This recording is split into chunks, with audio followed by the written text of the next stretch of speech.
ഒമാനിൽ കുപ്പിവെള്ളത്തിൽ നിന്ന് വിഷബാധയേറ്റ് സ്വദേശി പൗരനുൾപ്പെടെ 2 പേർ മരിച്ച സംഭവത്തിൽ വിപണിയിൽ നിരീക്ഷണം ശക്തമാക്കി ഉപഭോക്തൃ സംരക്ഷണ അതോറിറ്റി. യുറാനസ് സ്റ്റാർ എന്ന കുപ്പിവെള്ളത്തിൽ നിന്ന് വിഷബാധയേറ്റാണ് പ്രവാസി സ്ത്രീയും പൗരനും മരിച്ചത്. ഈ കുപ്പിവെള്ളം ഒമാനിൽ നിരോധിക്കുകയും വിപണിയിൽ നിന്ന് ഉടൻ നീക്കം ചെയ്യാനും അധികൃതർ ഉത്തരവിട്ടിരുന്നു. ഇക്കഴിഞ്ഞ ദിവസമാണ് സുവൈക്ക് വിലായത്തിൽ ദാരുണമായ സംഭവം നടക്കുന്നത്. ആദ്യം പ്രവാസി സ്ത്രീയാണ് മരിച്ചത്.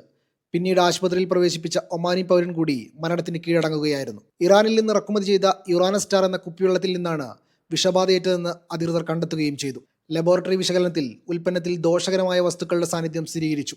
ബന്ധപ്പെട്ട അധികാരികളുമായി ഏകോപിപ്പിച്ച് ഈ ബ്രാൻഡ് കുപ്പിവെള്ളം പ്രാദേശിക വിപണിയിൽ നിന്ന് ഉടൻ പിൻവലിക്കാൻ ROP ഉത്തരവിട്ടു. വിപണികളിൽ ഈ ഉൽപ്പന്നം ഇല്ലെന്ന് ഉറപ്പാക്കുന്നതിനായി സുൽത്താനിലെ വിവിധ ഗവർണറുകളിലെ ഉപഭോക്തൃ സംരക്ഷണ അതോറിറ്റി പരിശോധനാ സംഘങ്ങൾ വിവിധ കടകളിലും വാണിജ്യ കേന്ദ്രങ്ങളിലും വിപുലമായ ഫീൽഡ് ക്യാമ്പയിനുകൾ നടത്തിവരികയാണ്. കൂടാതെ ഇറാനിൽ നിന്നുള്ള എല്ലാ കുപ്പിവെള്ളത്തിൻ്റെയും ഇറക്കുമതിയും സർക്കാർ നിരോധിച്ചിട്ടുണ്ട്. സുരക്ഷിതമല്ലാത്ത കുപ്പിവെള്ളമോ ഉപഭോഗ വസ്തുക്കളോ ഉണ്ടെന്ന് സംശയിക്കുന്ന കേസുകൾ ഉടൻ തന്നെ യോഗ്യതയുള്ള അധികാരികളെ അറിയിക്കണമെന്നും അധികാരികൾ പൗരന്മാരോടും താമസക്കാരോടും അഭ്യർത്ഥിച്ചിട്ടുണ്ട്. Media 1, Muscat.